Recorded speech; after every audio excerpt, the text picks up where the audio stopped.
집을 하나를 구입한다라고 했을 때 한 채 가지고는 돈이 안 된다는 거죠. 그래서 반드시 한 채를 더 사는 것을 추천합니다. 그래서 내가 부동산을 더 벌겠다라고 하면은 적어도 두 채는 있어야 부동산은 자산이다라고 얘기할 수 있는 겁니다. 근데 그거를 누가 맡고 있어요?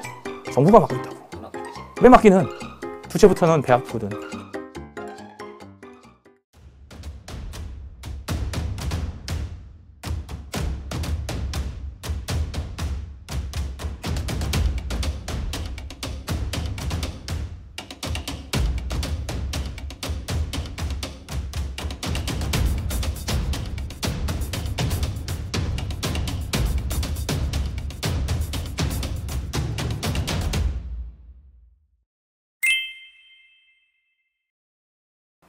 자, 투자에 대해서 한번 더 깊게 살펴보도록 하겠습니다.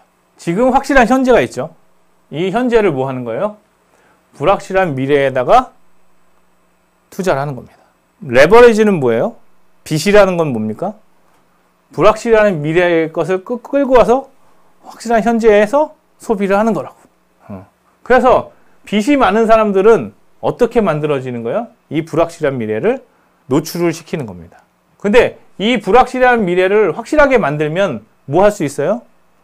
레버리지로 땡겨올 수 있는 거지.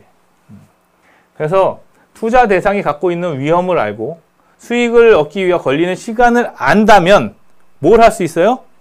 투자할 수 있는 거야. 자, 내가 할부 상품을 사요. 내가 10달 정도는 문제가 없겠다. 그러면 뭐 하는 거야? 할부를 땡기는 거지. 근데 할부가 50개월인데 내가 50개월 동안 무슨 일이 일어날지도 모르면서 그걸 덜컥 사. 그러면 어떻게 되는 거야? 내 삶을 불확실하게 만드는 거지. 똑같아요. 빚도 그렇게 하는데 나의 투자도 어떻게 해야 돼?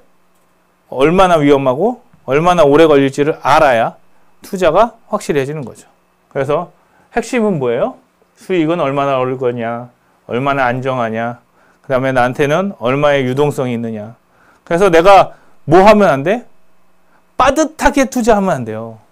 사람들이 이런 얘기를 하지. 한 바구니에 담지 말라고. 근데 한 바구니에 안 담으면 되는 줄 알아. 그래서 바구니를 10개 만들어 놓고 나 10개 만들었다 하고 만세 부르고 그 다음에 투자했다고 막 산다고요. 거기 더 중요한 건 뭐야? 공간의 분리도 있어야 되지만 시간의 분리도 있어야 된다고. 그 시간의 분리를 안 해놓는 사람들이 되게 많아요. 그게 뭐예요? 유동성이라고. 코스토니의 달걀 저번에 했었지만 늘 뭐가 있습니까? 자, 달걀이 있습니다. 늘 상승세가 있고요. 하락세도 있습니다. 하락할 때 사고 상승할 때 기다려서 올라가면 판다. 이거 너무 쉽지. 근데 그걸 어떻게 하냐 이거예요. 그게 힘든 거죠. 그래서 시간을 두고 늘 시간을 두고 생각을 해봐야 돼요. 우리는 뭘 자꾸 잊어먹냐? 이 시간의 축을 생각하지 않고 요렇게만 본다는 거지. 여기에서만 도는 거야, 이렇게. 그래서 시간의 축을 한번 봅시다. 시간의 축을 보면 여기하고 같이 지나가기 시작하면은 이런 파동을 만드는 거죠. 경기 주기가 생기는 겁니다. 그래서 그 경기 주기를 우리가 판단할 줄 알아야죠. 자, 투자에서 가장 기본적인 게 뭐예요? 부동산이라고.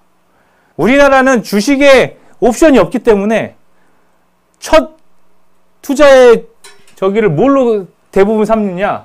주택으로 삼을 수밖에 없어요. 자, 주택은 수요가 있습니다.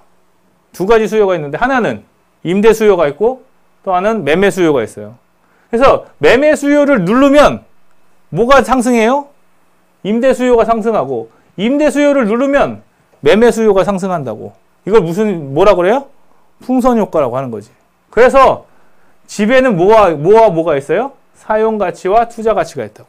그래서 사용 가치를 가지고 뭐로 매겼었냐 우리는? 전세가로 매겼던 거고 투자 가치를 뭐라고 불러? 갭이라고 얘기를 하는 거죠. 그래서 전세가 비율이 뭐예요? 매매가분의 전세가고 갭 비율은 사용 가치, 투자 가치 같이 들어가 있는 거에 사용 가치만 했던 게 전세가 비율이라고. 전세가 비율이 높을수록 뭐가 떨어지는 거예요? 투자 가치가 떨어져 있는 거죠. 그런데 이 갭이 크면 클수록 뭐가 늘어나는 거예요? 사용 가치보다는 투자 가치가 늘어나는 거지. 그러면 간단하게 생각하면 어떻게 해주면 돼? 전세가 비율이 높을 때 사서 전세가 비율이 낮을 때 팔면 되는 거야. 되게 쉬운 거죠. 그걸 뭐라 그래? 갭 투자라고 하는 거야. 자, 부동산도 똑같아요. 이거 아까 뭐랑 비슷해요? 계란하고 똑같죠. 그래서 뭐가 있어요? 회복기, 환환기, 진입기, 침체기, 불황기, 또 회복, 진입기 이렇게 돼 있죠. 요거를 시간에 따라서 또 해보면은 이런 식으로 바뀝니다. 그러면 우리가 알 수 있죠. 우리가 어디서 뭔지, 어디가 무릎이고, 어디가 바닥이고, 어디가 고점인지 알 수가 있다고. 그래서 대략 요 정도 어딘가에서 사서, 요 정도 어딘가에서 사서, 요 정도 어딘가에서 팔면 되는 거야. 자, 이게 이제 이 기사에서 보면은 어떻게 나와 있냐? 2006년에 이렇게 올라갔다가 2008년, 9년에 이렇게 쭉 유지됐다가 2010년, 11년부터 이렇게 떨어졌다가 2013년이 되면은 바닥을 치고 다시 2014년, 15년이 이렇게 된다고요. 우리에게 이런 기회가 다시 안 올까요? 오죠. 이때만 해도 뭐 했냐면은 노무현 때 너무 많이 올라서 다시는 이렇게 안 오를 거라고 했어. 근데 어떻게 됐어? 다시 한번 오르고 여기서 한번 쭉쭉쭉쭉 더 올랐다고. 자, 75년 제가 태어난 날부터 우리 폭등하기 전까지 대한민국의 주택가격은 이렇게 왔습니다. 이때 한번 폭등한 적이 있었지만 다시 떨어진 것 같았지만 다시 언젠가는 이걸 회복해서 그 고점을 지났죠. 어떤 사람이 제일 바보예요? 요때 사서 요때 판 사람이 제일 바보지. 요거 지나면 또 올라가지고 여기까지 갔다고. 여기서부터 여기까지 기다릴 수 있었으면 여기서부터 여기까지도 기다릴 수 있었어야 되지.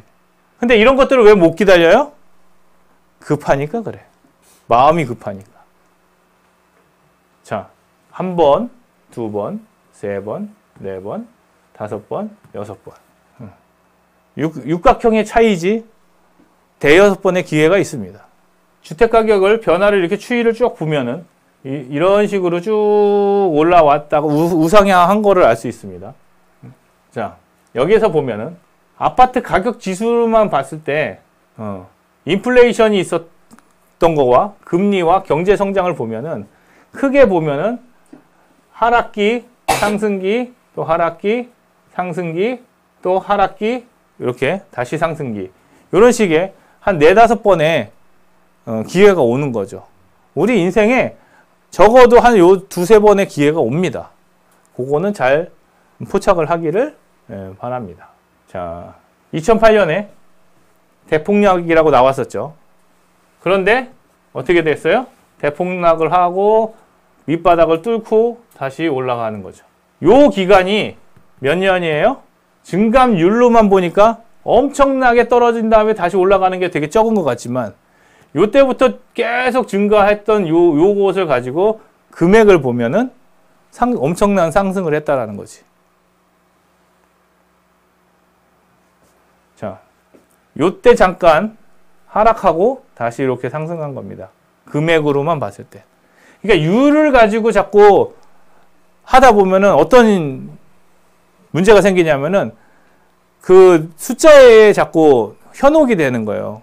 떨어진 거 얼마 안 되는데 올라갔다고 생각하거나 올라간 거 별로 안 되는데 떨어졌다고 생각하는 거죠. 이것도 마찬가지입니다.